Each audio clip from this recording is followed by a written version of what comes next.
तो भाई financial accounting हम डिस्कस कर रहे हैं, और फाइनेंशियल अकाउंटिंग यानी कि वित्तीय लेखांकन के अंदर आज जो हम अपना चैप्टर स्टार्ट करने वाले हैं उसका नाम है इंश्योरेंस क्लेम। यानी कि इंश्योरेंस क्लेम के ऊपर आज हम चर्चा करेंगे। इंश्योरेंस क्लेम को अपन हिंदी में कहते हैं बीमा दावे। बीमा दावे। अगर हम बात करते हैं इंश्योरेंस क्लेम यानी कि बीमा दावे की, तो इस पूरे के पूरे चैप्टर के अंदर हम क्या करेंगे, केवल और केवल भैया अमाउंट ऑफ क्लेम निकालना सीखेंगे। अमाउंट ऑफ क्लेम निकालना सीखेंगे, ठीक है जी। अमाउंट ऑफ क्लेम का मतलब है कि इस पूरे चैप्टर के अंदर हम दावे की राशि निकालना सीखेंगे। कुल मिलाकर के 15 से 20 मिनट की वीडियो अगर आपने पूरी देख ली तो आपका पूरा इंश्योरेंस क्लेम का बेसिक्स क्लियर हो जाएगा। उसके बाद में आप आसानी से प्रश्नों को जो है सॉल्व कर पाएंगे, ठीक है जी। अगर हम बात करते हैं अमाउंट ऑफ क्लेम यानी कि दावे की राशि की, तो उसके अंदर आपको दो सिचुएशन देखने को मिलेंगी। सबसे पहला कि यहाँ पर जो हम अमाउंट ऑफ क्लेम निकालेंगे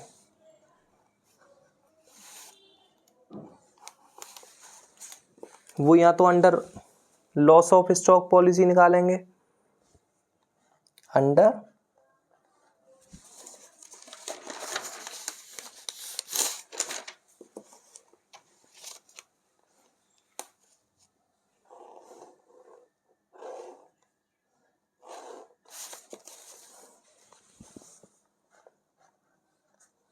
the loss of stock policy निकालेंगे,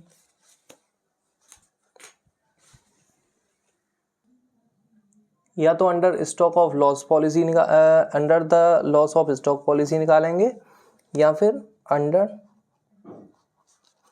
द लॉस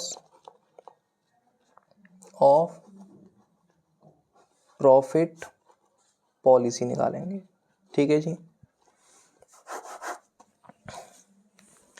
सबसे पहले समझें, बीमा दावे को समझने से पहले हमें समझना जरूरी है बीमा के बारे में कि एक्चुअल में बीमा क्या होता है भैया, इंश्योरेंस क्या होता है। मोटे तौर पे आप ये समझें कि कभी कभी व्यक्ति क्या करता है, कुछ व्यक्ति ऐसे होते हैं जो कि अपने जीवन का बीमा कराते हैं। जीवन के बीमा के अंदर क्या होता है, लाइफ इंश्योरेंस के अंदर क्या होता है, अगर कोई व्यक्ति अपना लाइफ इंश्योरेंस करा रहा है तो उस कंडीशन में वो बीमा कंपनी को समय समय पर कुछ निश्चित राशि का भुगतान करेगा, और यदि मान लो उसकी मृत्यु हो जाती है किसी कारणवश, तो उस कंडीशन में उसके परिवार के जो भी आश्रित होंगे उन्हें बीमा कंपनी क्षतिपूर्ति के रूप में कुछ रुपया दे देगी, ठीक है जी।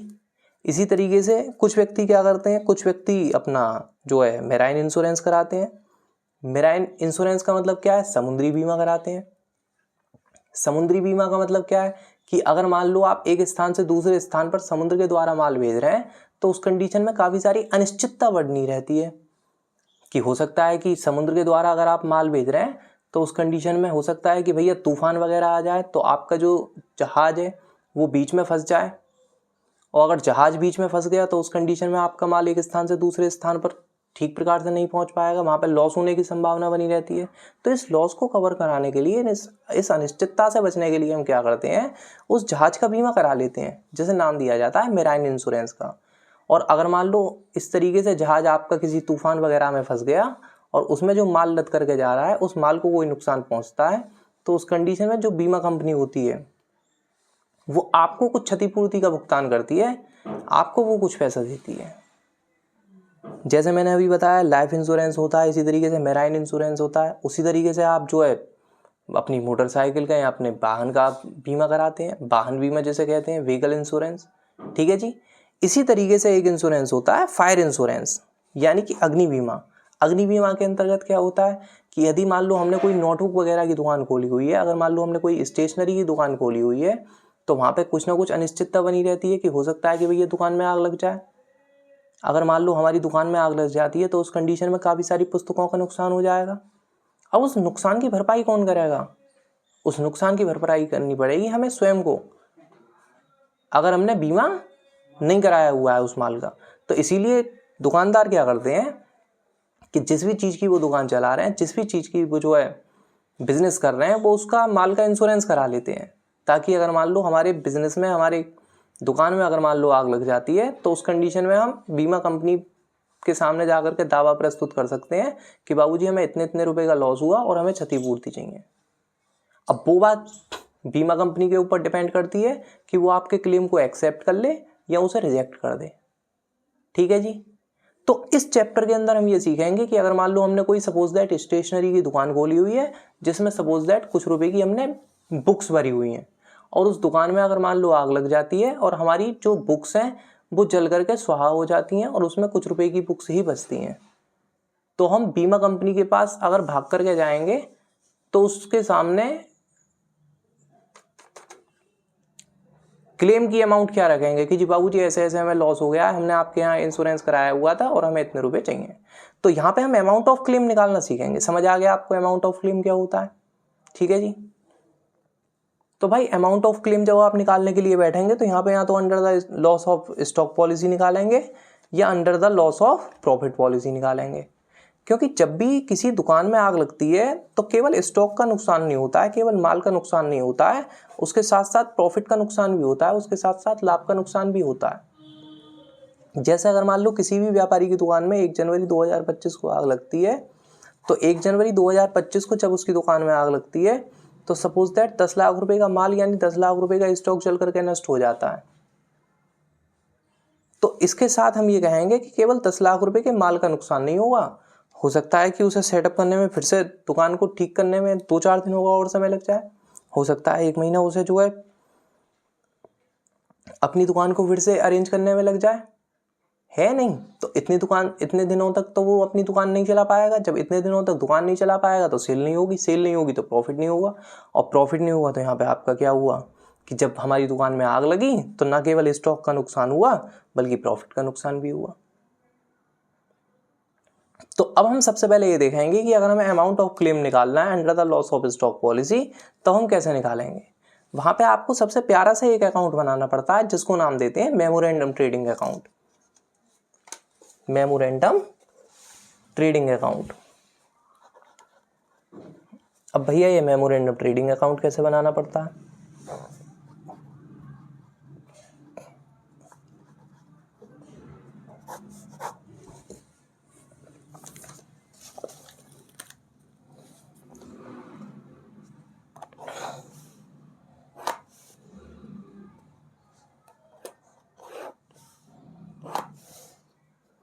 मेमोरेंडम ट्रेडिंग अकाउंट यहाँ पे सबसे पहले आपको बनाना पड़ेगा, और जो आपका मेमोरेंडम ट्रेडिंग अकाउंट बनेगा वो बिल्कुल इस तरीके से बनेगा ट्रेडिंग अकाउंट की तरह, जो कि हमने 11th-12th क्लास में भी बनाना सीखा और 9th-10th क्लास में भी बनाना हम सीख चुके हैं। मेमोरेंडम ट्रेडिंग अकाउंट बिल्कुल जो है वो ट्रेडिंग अकाउंट की तरह बनेगा।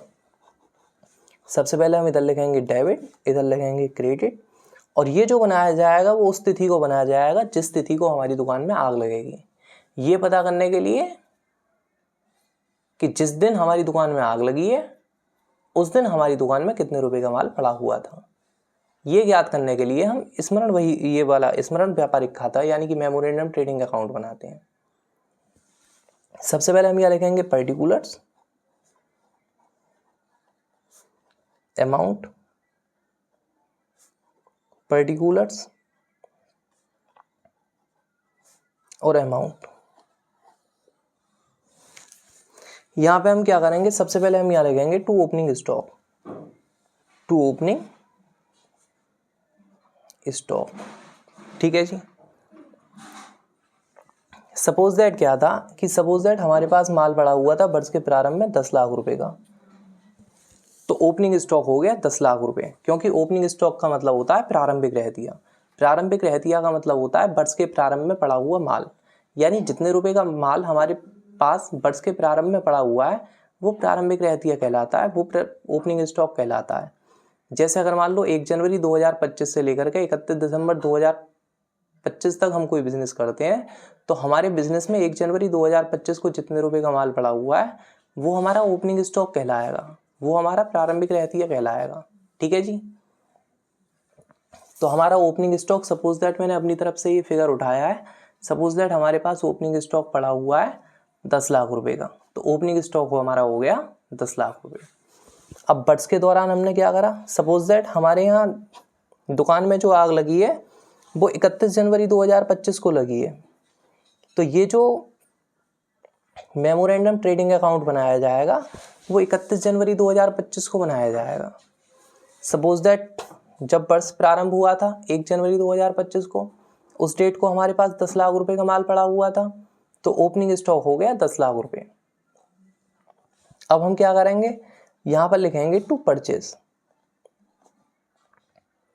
सपोज दैट जैसे 1 जनवरी 2025 को हमने क्या करा, अपना व्यापार का जो ईयर है उसको स्टार्ट किया, तो 1 जनवरी 2025 से लेकर के 31 जनवरी 2025 तक, यानी कि जिस दिन हमारी दुकान में आग लगी है उस दिन तक हमने जितने रुपए का माल परचेज करा है, सपोज दैट वो परचेज करा है कितने रुपए का, 5 लाख रुपए का, तो अपन परचेज के सामने लिख देंगे 5 लाख रुपए। इसमें से हम माइनस कर देंगे क्या, जितना भी हमारा परचेज रिटर्न है, शॉर्ट में हमने लिख दिया है PR। परचेज रिटर्न का मतलब है क्रय वापसी।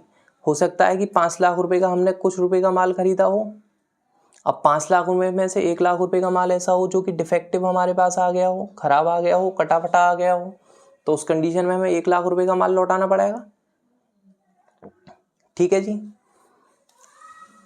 इसमें से हम माइनस कर देंगे क्या, इसमें से हम माइनस कर देंगे भैया ड्राइंग।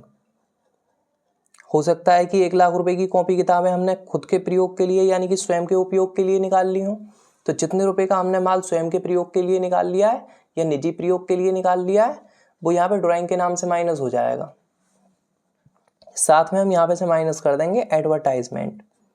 एडवर्टाइजमेंट का मतलब क्या है कि जितना रुपए का माल हम नमूने के रूप में बांट देंगे, जितने रुपए का माल हम सैंपल के रूप में बांट देंगे, वो आपका यहाँ से माइनस हो जाएगा। हो सकता है कि हमने नई नई कॉपी किताबों की दुकान खोली हो, तो हमने अपना प्रचार प्रसार करने के लिए 1 लाख रुपए की जो कॉपी किताबें हैं बिल्कुल निःशुल्क बांटती हूँ, बिल्कुल फ्री ऑफ कॉस्ट बांटती हूँ, ताकि लोग ज़्यादा से ज़्यादा हमारी दुकान की ओर आकर्षित हों, है नहीं।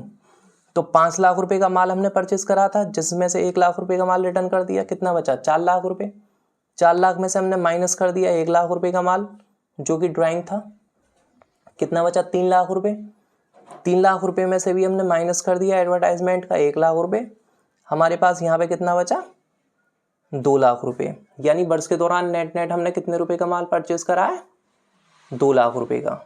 वर्ष के प्रारंभ से लेकर के उस तिथि तक जिस तिथि को हमारी दुकान में आग लगी है, उस तारीख तक हमने नेट कितने रुपए का माल परचेस करा है, 2 लाख रुपए का। राइट। यहाँ पे 2 साइड लिख देंगे हम जितने भी और डायरेक्ट एक्सपेंसेस हुए हैं। ठीक है जी। अब direct expenses, suppose that direct expenses का मतलब होता है प्रत्यक्ष व्यय। प्रत्यक्ष व्यय का मतलब क्या होता है, प्रत्यक्ष व्यय का अर्थ है कि ऐसे व्यय जो कि माल को खरीदने से लेकर के गोदाम तक लाने के समस्त व्यय प्रत्यक्ष व्यय कहलाते हैं। ठीक है जी। इसमें तुम्हारा कैरेज आ जाएगा, ढुलाई आ जाएगी, जितना भी रुपया आप ई रिक्शा चालक वगैरह को देंगे वो सारा पैसा आपका डायरेक्ट एक्सपेंसेस के अंदर आ जाएगा। ठीक है जी। बाई साइड आप लिखेंगे सेल्स। सपोज दैट 1 जनवरी 2025 यानी वर्ष के प्रारंभ से लेकर के 31 जनवरी 2025 तक जिस दिन हमारी दुकान में आग लगी है उस तिथि तक सपोज दैट हमने माल का सेल करा कितने रुपए का, 5 लाख रुपए का। डायरेक्ट एक्सपेंसेस के हमने 1 लाख रुपए लिख दिए हैं अपनी तरफ से। लेकिन अगर मान लो 5 लाख रुपए की कॉपी किताबें हमने बेची हैं, हो सकता है 1 लाख रुपए की कॉपी किताबें डिफेक्टिव चली गई हों, तो सामने वाला व्यक्ति उन्हें प्रयोग थोड़ी करेगा, सामने वाला व्यक्ति हमें उन्हें लौटा करके जाएगा। तो सपोज दैट सामने वाला व्यक्ति हमें माल लौटा करके चला गया है 1 लाख रुपए का, तो हम क्या करेंगे 5 लाख रुपए में से माइनस करके 1 लाख रुपए, यहाँ पे कितना रुपया लिख देंगे 4 लाख रुपए। Right.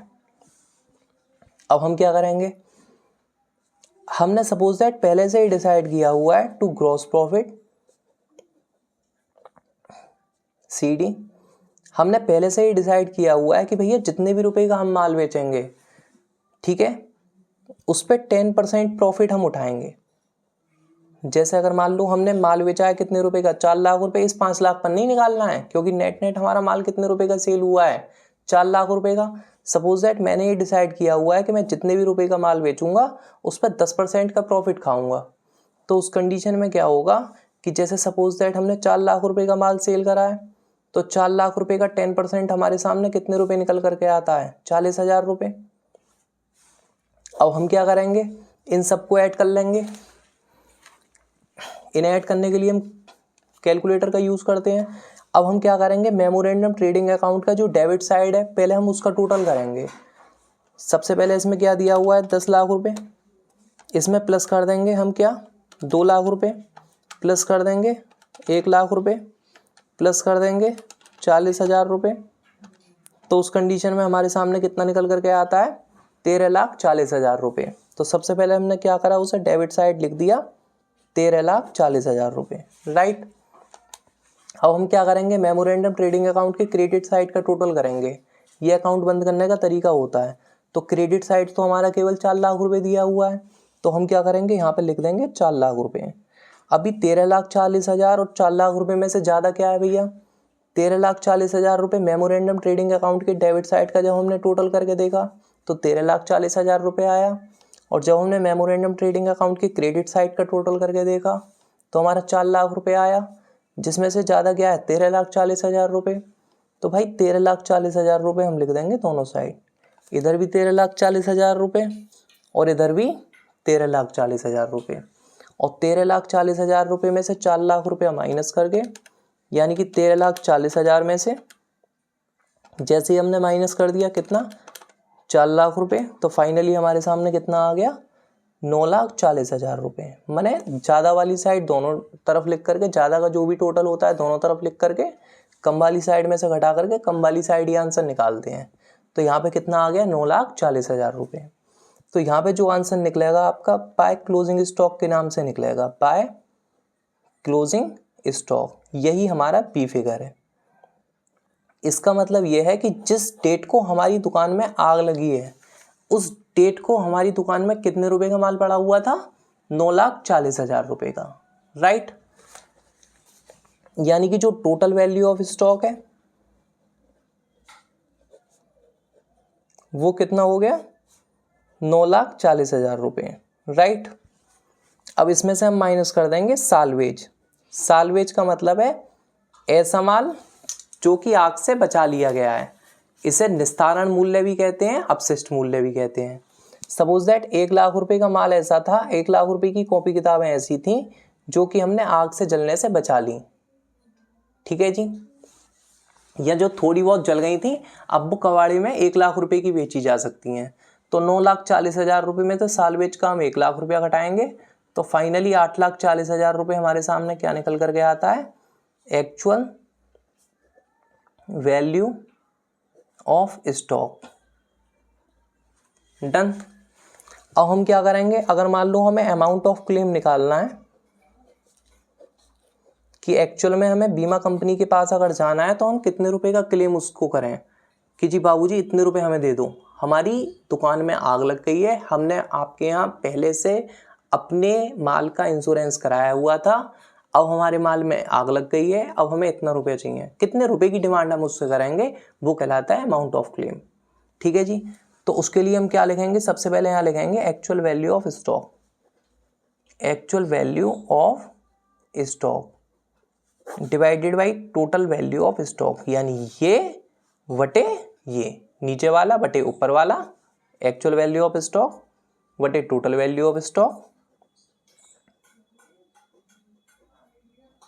Multiplied by amount of claim, वो sorry amount of policy, amount of policy.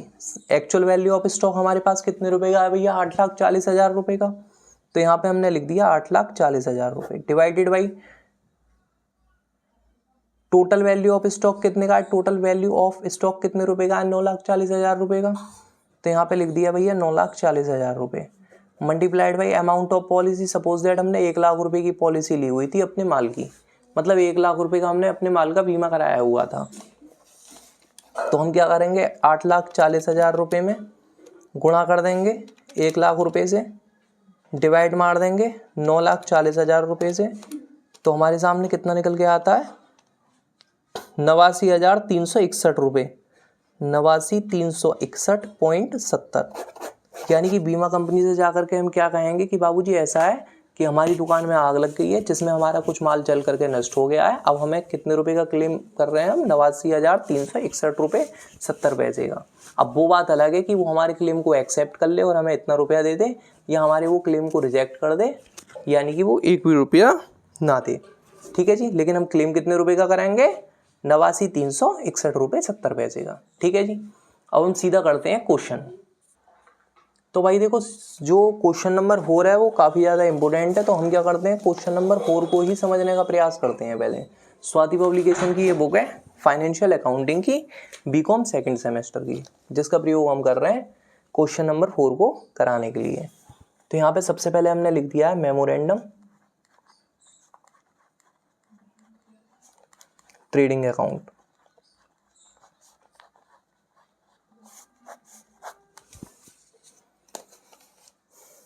सबसे पहले हम क्या करेंगे, सबसे पहले अगर मान लो हमें कहीं पे भी इंश्योरेंस क्लेम का क्वेश्चन दिख गया तो सबसे पहले हम ये परफॉर्मा काढ़ेंगे, जो कि हमारा बेसिक परफॉर्मा है और ये हर क्वेश्चन में काम करेगा। ठीक है जी,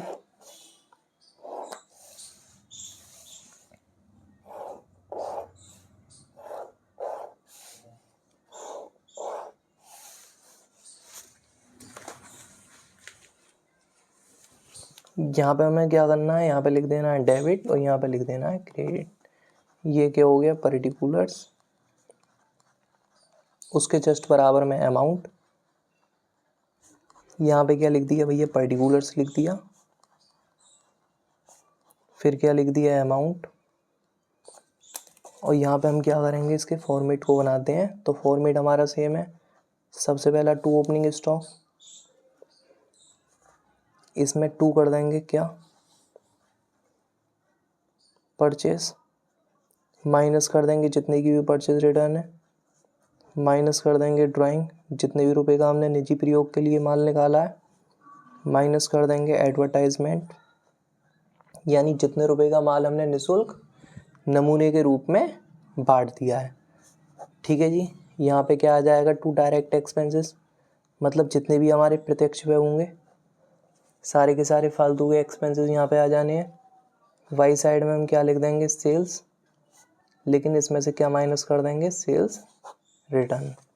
यहाँ पे क्या हमारे सामने और क्या आ सकता है, टू ग्रॉस प्रॉफिट आ जाएगा। वो बात अलग है कि वो दो चीज़ों पे दे सकता है, या तो ऑन सेल दे सकता है या ऑन कॉस्ट दे सकता है। हम आगे समझ लेंगे कि इसका ट्रीटमेंट क्या करना है। फिर उसके बाद में हम क्या करेंगे, यहाँ पे लिखेंगे टोटल वैल्यू ऑफ स्टॉक, उसमें से कर देंगे क्या, जितना भी हमारा सालवेज है वो माइनस कर देंगे, तो हमारे सामने निकल करके आ जाएगा एक्चुअल वैल्यू ऑफ स्टॉक। और अगर मान लो हमें अमाउंट ऑफ क्लेम निकालना है, तो अमाउंट ऑफ क्लेम निकालने का बहुत ही प्यारा सा और छोटा सा फॉर्मूला है।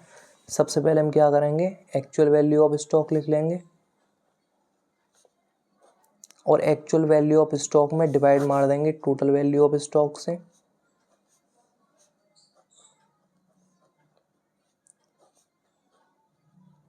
मल्टीप्लाई कर देंगे अमाउंट ऑफ पॉलिसी, जितनी भी हमारी पॉलिसी की राशि होगी, ये पॉलिसी की राशि हमें प्रश्न में दी गई होती है। ठीक है जी, करते हैं क्वेश्चन स्टार्ट। सबसे पहले भाई हमें जैसे क्वेश्चन नंबर 4 में दिया हुआ है कि जैन ट्रेडर्स ने अपने व्यवसायिक स्कंद हेतु 60,000 रुपये की एक अग्नि बीमा पॉलिसी ली, यानी कि 60,000 रुपये हमें क्या दिया हुआ है, अमाउंट ऑफ पॉलिसी, कि इतने रुपए की उसने पॉलिसी ली है। इसके आगे आपसे कह रहा है कि 31 मार्च 2023 को आग लग गई, यानी कि जितनी तारीख को आग लगती है उतनी तारीख को बनता है मेमोरेंडम ट्रेडिंग अकाउंट। जैसे 31 मार्च 2023 को इसकी दुकान में आग लगी है, तो अपन मेमोरेंडम ट्रेडिंग अकाउंट कब बनाएंगे, 31 मार्च 2023 को। इसके आगे आपसे कह रहा है और 15,510 रुपये के स्कंद को छोड़कर सारा माल नष्ट हो गया, मतलब जितने रुपए का माल हमारा आग से बच जाता है, या जितने भी रुपए का हमें निस्तारण मूल्य दिया हो, या जितने भी रुपए का हमें अपशिष्ट मूल्य दिया हो, उसको अपन साल्वेज के सामने लिख देते हैं। जैसे यहाँ पे 15,510 रुपये के माल को बच करके छोड़ करके सारा माल नष्ट हो गया है, तो अपन 15,510 रुपये मान लेंगे कि हमें साल्वेज की वैल्यू दी हुई है, ये हमें अपशिष्ट मूल्य दिया हुआ है। ठीक है जी। इसके आगे आपसे कह रहा है फर्म की खाता पुस्तकें से निम्नलिखित विवरण उपलब्ध हैं, यानी कि आपको कुछ बेसिक सी इंफॉर्मेशन दी हुई है। ये कह रहा है कि जी स्टॉक 1 जनवरी 2023 को 22,500 रुपये का दिया हुआ है। इसका मतलब 1 जनवरी 2023 का मतलब ये है 1 तारीख का मैंने अभी आपको बताया था, 1 तारीख को हमारे पास जितने भी रुपए का वर्ष के प्रारंभ में स्टॉक पड़ा हुआ है वो हमारा ओपनिंग स्टॉक कहलाता है। इसका मतलब ये है कि ये बंदा अपने 1 जनवरी को खाते बनाने स्टार्ट करता है और 31 दिसंबर को अपना जो ईयर है वो समाप्त कर देता है। ठीक है जी। तो यहाँ पे क्या है कि यहाँ पे जो हम मेमोरेंडम ट्रेडिंग अकाउंट बनाएंगे वो बनाएंगे तो 31 मार्च 2023 को, लेकिन कितनी अवधि से कितनी अवधि तक का बनाएंगे, माने किस तारीख से किस तारीख तक का बनाएंगे, 1 जनवरी 2023 से 31 मार्च 2023 तक का। क्योंकि इसने अपने अकाउंट तो इतनी तारीख से बनाने स्टार्ट करे, लेकिन 31 दिसंबर 2023 को ये अपने खाते बंद करता, उससे पहले इसकी दुकान में आग लग गई 31 मार्च 2023 को। तो इसीलिए हम यहाँ जो मेमोरेंडम ट्रेडिंग अकाउंट बनाएंगे वो 1 जनवरी 2023 से 31 मार्च 2023 तक, यानी कि जनवरी, फरवरी और मार्च, केवल 3 महीने की अवधि का बनाएंगे। ठीक है जी। इसके आगे जैसे आपको 1 जनवरी 2023 को जो स्टॉक दिया हुआ है वो 22,500 रुपये का दिया हुआ है, तो ओपनिंग स्टॉक हम लिख देंगे यहाँ पर 22,500 रुपये। ये कह रहा है purchase to the date of fire, यानी कि हमें क्रय दिया हुआ है अग्नि की तिथि तक का, यानी कि जिस दिन हमारी दुकान में आग लगी है उस डेट तक का हमें यहाँ पे जो परचेज दिया हुआ है वो दिया हुआ है 97,500 रुपये। तो यहाँ पे हम 97,500 रुपये परचेज का अंदर लिख दे रहे हैं, क्योंकि इसमें से अभी परचेज रिटर्न वगैरह माइनस हो सकती है। ये कह रहा है सेल्स दिया हुआ है to the date of fire, यानी कि विक्रय दिया हुआ है अग्नि की तिथि तक का, यानी कि जिस दिन हमारी दुकान में आग लगी है उस दिन तक हमने टोटल कितने रुपए का माल सेल किया था, 67,500 रुपये का। तो यहाँ पे सेल के सामने हमने लिख दिया है 67,500 रुपये। ठीक है जी। इसके आगे ये कह रहे हैं हमने कमीशन पेड करा है ऑन परचेज, यानी क्रय पर हमने कमीशन दिया है, तो हमारे लिए एक तरीके का खर्चा हो गया, तो उसे हम डायरेक्ट एक्सपेंसेस के नीचे लिख देंगे टू कमीशन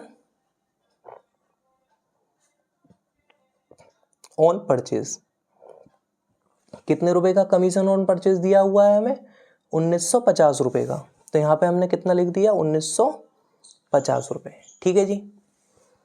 इसके आगे आपको कैरेज इनवार्ड दिया हुआ है 600 रुपये का, हमने यहाँ पे लाइन तो छोड़ी नहीं है, बहुत छोटा छोटा लिख दे रहे हैं हम, कैरेज इनवार्ड करके कितने रुपए बनना, यहाँ पर डायरेक्ट एक्सपेंसेस के जस्ट नीचे जाता टू कैरेज इनवार्ड के नाम से कितना रुपया, 600 रुपये, तो यहाँ पे हमने लिख दिया 600 रुपये।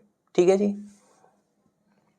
ये कह रहे हैं average gross profit on sale, यानी यहाँ पर हमें प्रॉफिट ऑन सेल कितना दिया हुआ है, 33/1/3%। इसे हम क्या पढ़ते हैं, 33/1/3%।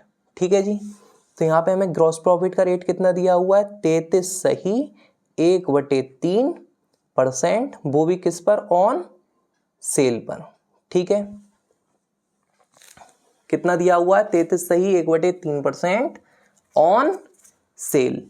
ये कह रहे हैं आपसे अपेक्षा है कि दावे की रकम का निर्धारण कीजिए। You are required to ascertain the amount of the claim to be lost, यानी कि आपकी अमाउंट ऑफ क्लेम क्या होगी। तो अब क्वेश्चन का हमने क्या करा, अभी यहां से देख करके हमने अभी केवल इसको जो है वैल्यूज को यहां पर लिख दिया, और हम क्या करेंगे, जैसे 97,500 में से परचेज रिटर्न तो हमें कुछ दिया हुआ नहीं है, होता तो हम माइनस कर देते, ना ही हमने कुछ निजी प्रयोग के लिए माल निकाला है, ना ही हमें एडवर्टाइजमेंट यानी कि ऐसा दिया हुआ है कि इतने रुपए का माल हमने निःशुल्क नमूनों के रूप में बांट दिया। तो इसका मतलब क्या है, 97,500 में से इन तीनों जीरो को घटा करके नेट नेट हमारा कितने रुपए का माल हमने परचेस करा है इस साल, 97,500 रुपए का। ठीक है जी। इसी तरीके से हमने वर्ष के दौरान कितने रुपए का माल सेल करा है, 67,500 रुपए का। इसमें से रिटर्न कितने रुपए का आया है, 0 रुपए का। इसका मतलब नेट नेट हमने कितने रुपए का माल सेल करा है 1 जनवरी से लेकर के 31 मार्च 2023 तक जिस दिन हमारी दुकान में आग लगी है उस दिन तक हमने टोटल कितने रुपए का माल सेल करा है? 67,500 रुपये का। अब हम क्या करेंगे, जैसे हमें यहाँ ग्रॉस प्रॉफिट दिया हुआ है 33.1/3% ऑन सेल, तो हम क्या करेंगे, जैसे हमारा कितने रुपए का माल सेल हुआ है? 67,500 रुपये का। तो 67,500 का कितना करना है हमें? गुणा 33.1/3 का मतलब क्या होता है पता है? अगर मान लो यहाँ 10% होता तो हम क्या करते? गुणा 10/100, ऐसे करके हम यहाँ ग्रॉस प्रॉफिट निकाल लेते। अगर यहाँ होता 20% तो हम यहाँ 67,500 का 20/100 करके ग्रॉस प्रॉफिट निकाल लेते। लेकिन अब ये 33.1/3% है, पहले तो इसे ठीक करना पड़ेगा। तो कैसे करेंगे, जैसे अगर मान लो आपको 33.1/3% दिया हुआ है तो उसका मतलब ये है कि पहले आप 3 की गुणा 33 में करेंगे। 3 की गुणा अगर हमने 33 में करी तो हमारे सामने कितना आता है? 99। गुणा करके जो भी आएगा उसमें आप प्लस कर देंगे 1। जैसे 99 में हमने प्लस कर दिया 1 तो हमारे सामने कितना आ गया? 100। यहाँ पे हमने लिख दिया 100। इसके बीच में बटे लगा हुआ है तो यहाँ पे हमने बटे लगा दिया और 3 का 3 लिख दिया। मैंने 100 में बटे का मतलब है भाग। अब हम 100 में भाग लगाएंगे 3 से, तो 100 में अगर हम भाग लगाते हैं 3 से तो हमारे सामने कितना आ गया? 33.3333। ऐसा कभी केस आ जाए सही वाला तो वहाँ पे आपको 33.3333 माने डेसिमल के बाद 4 संख्या तक उठाना है। ठीक है जी। तो अब हम क्या करेंगे, 67,500 का 33.3333 बटे 100 ऐसे करके क्या निकाल देंगे? Gross profit. जैसे 67,500 गुणा 33.3333, ठीक है, बटे 100 करके हमारे सामने कितना आ गया? 22,499.97। अगर मान लो पॉइंट के बाद की हमारी जो वैल्यू है वो 5 या 5 से बड़ी है तब तो हम पीछे वाली संख्या में 1 जोड़ देते हैं। अगर मान लो वो डेसिमल के बाद की जो वैल्यू है वो 5 से छोटी है तो उस कंडीशन में हम इसे छोड़ देते हैं। अब जैसे यहाँ 22,499.9 है तो 5 से बड़ी संख्या है तो हम क्या करेंगे, 22,499 में प्लस कर देंगे 1। हमारे सामने कितना आ गया? 22,500 रुपये। तो उसे हम यहाँ पे लिख देंगे 22,500 रुपये। ठीक है जी। अब हम क्या करते हैं कि हमारा सारा काम एकदम ओके हो चुका है। अब हम मेमोरेंडम ट्रेडिंग अकाउंट के डेबिट साइड का पहले टोटल करते हैं। जैसे यहाँ पे सबसे पहले हमें क्या दिया हुआ है? 22,500 रुपये। हमने प्लस कर दिया कितना? 97,500 रुपये। हमने प्लस कर दिया कितना? 600 रुपये। प्लस कर दिया 1,950 रुपये। प्लस कर दिया 22,500। हमारे सामने आ रहा है 1,45,050 रुपये। 1,45,050 रुपये। और मेमोरेंडम ट्रेडिंग अकाउंट के क्रेडिट साइड का अगर हम टोटल करके देखते हैं तो उधर की साइड का हमारा टोटल कितना रुपया आ रहा है? 67,500 रुपये। माने 1,45,050 रुपये ज़्यादा है या 67,500 ज़्यादा है? 1,45,050 रुपये भैया। तो अपन 1,45,050 रुपये लिख देंगे दोनों साइड, 1,45,050 और ज़्यादा वाले में से कम वाला घटा देंगे, यानी इसमें से 67,500 रुपये हम माइनस कर देंगे। तो फाइनली हमारे सामने कितना बचा? 77,550 रुपये। यही हमारा क्या कहलाएगा? By closing stock. और यही हमारा क्या होगा? B figure. माने ऐसा है कि जिस दिन हमारी दुकान में आग लगी है 31 मार्च 2023 को, उस दिन हमारी दुकान में टोटल कितने रुपए का माल पड़ा हुआ था? 77,550 रुपये का। तो टोटल वैल्यू ऑफ स्टॉक हो जाएगा 77,550 रुपये। इसमें से हम माइनस कर देंगे सालवेज। जैसे 77,550 में से हमने माइनस कर दिया 15,510 रुपये। ठीक है जी। तो हमारे सामने कितना निकल करके आया? 62,040 रुपये। ठीक है। तो एक्चुअल वैल्यू ऑफ स्टॉक कितना हो गया? 62,040 रुपये divided by total value of stock हमें कितना दिया हुआ है? 77,550 रुपये। राइट। अब हम इसको गुणा भाग करके अमाउंट ऑफ क्लेम निकालते हैं। जैसे एक्चुअल वैल्यू ऑफ स्टॉक हमारा 62,040 रुपये है, इसमें हमने गुणा लगाया 60,000 से, गुणा करके जो भी आया बटे का मतलब है भाग। अब हमें भाग लगाना है इसमें 77,550 रुपये से, तो हमारे सामने कितना निकल करके आता है 48,000 रुपये। यही 48,000 रुपये हमारा क्या है, यही जो 48,000 रुपये है ये हमारा फाइनल आंसर है, यानी अमाउंट ऑफ क्लेम हमारे सामने 48,000 रुपये निकल करके आ गया है। Value of stock on the date of fire 77,550, पहला आंसर हमारा ये हो गया। एक्चुअल लॉस ऑफ स्टॉक 62,040 रुपये, दूसरा आंसर हो गया। अमाउंट ऑफ क्लेम 48,000 रुपये, ये तीसरा आंसर हो गया। इस तरीके से हमने तीनों आंसर निकाल लिए। अच्छा, एक चीज़ और, ये क्वेश्चन तो आपको बहुत अच्छे से समझ में आ गया, बढ़िया तरीके से। यहाँ पे जो बच्चे अक्सर अटकते हैं वो कहाँ पे अटकते हैं कि अगर मान लो प्रश्न में जैसे आपको यहाँ पे परसेंटेज ऑफ प्रॉफिट ऑन क्या दिया हुआ है, परसेंटेज ऑफ प्रॉफिट ऑन से दिया हुआ है, तो आपने क्या करा, जितनी भी परसेंटेज थी बटे 100 करके तब प्रॉफिट निकाला। किस मामले में, ऑन सेल। ठीक है, अगर मान लो ये percentage of profit on sale ना हो करके ऑन कॉस्ट होता, तब उस कंडीशन में आप क्या करते। जैसे यहाँ पे आपका क्या था, 67,500 रुपये का सेल था, सपोज दैट होता। अब क्वेश्चन तो हमारा कंप्लीट हो चुका है, अलग से हम सिचुएशन उठा रहे हैं कि जैसे यहाँ पे सेल है हमारी 67,500 रुपये की।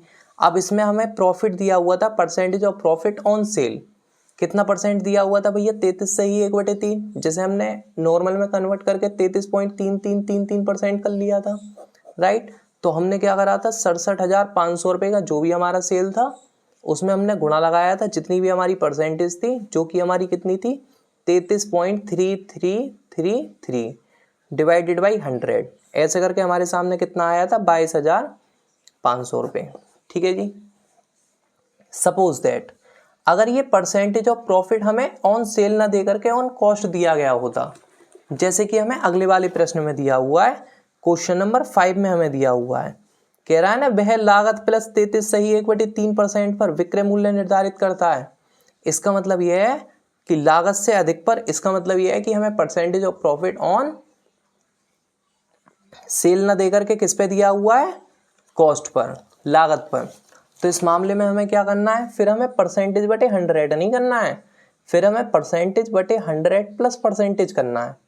माने जैसे 33.3333 बटे 100 प्लस 33.333 और 3 कितना करके आएगा 33.3333 डिवाइडेड बाई 100 में अपन प्लस कर दें इसको। जैसे हमने 100 में प्लस कर दिया 33.3333 करके कितना आ गया 133.3333, राइट। तो उसे हमने यहाँ लिख दिया। ठीक है जी। अब हम क्या करते, सेल तो हमारी सेम रहती, दूसरी सिचुएशन में हम ये मान रहे हैं कि सेल हमारी सेम रहती 67,500 रुपये की, बस percentage of profit on sale ना रह करके क्या हो जाता ऑन कॉस्ट। ठीक है जी। तो फिर हम क्या करते 67,500 का 33.3333 डिवाइडेड बाई 133.3333 ऐसे करके निकालते हम प्रॉफिट। माने 67,500 गुणा 33.3333 डिवाइडेड बाई 133.3333 करके कितना आ गया 16,874 रुपये 98 पैसे। मतलब पॉइंट के बाद की संख्या फिर से देखो 5 से बड़ी है, तो पीछे वाली जो हमारी संख्या है उसमें हम 1 जोड़ देंगे। 16,874 में हम 1 जोड़ देंगे, 16,874 में हमने 1 जोड़ दिया तो हमारा कितना हो गया 16,875। अगर पॉइंट के बाद की संख्या 5 से छोटी होती तो उसे छोड़ देते, केवल यहाँ 16,874 रुपये लिख देते। ठीक है जी। तो समझ में आ गया कि परसेंटेज ऑफ प्रॉफिट आप कभी भी निकालने के लिए बैठोगे तो या तो वो आपसे वो ऑन सेल निकलवा लेगा या ऑन कॉस्ट निकलवा लेगा। अगर ऑन सेल निकलवा रहा है तब तो सीधा सीधा परसेंटेज बटे 100 करके निकाल दो, और अगर मान लो वो आपसे percentage of profit on sale ना निकलवा करके ऑन कॉस्ट निकलवा रहा है तो उस कंडीशन में जितना भी परसेंटेज है उसमें डिवाइड मार दो 100 प्लस परसेंटेज से, तब आपके सामने सीधा आपका प्रॉफिट निकल करके आ जाएगा, कोई भी दिक्कत नहीं आएगी। बस, थैंक यू।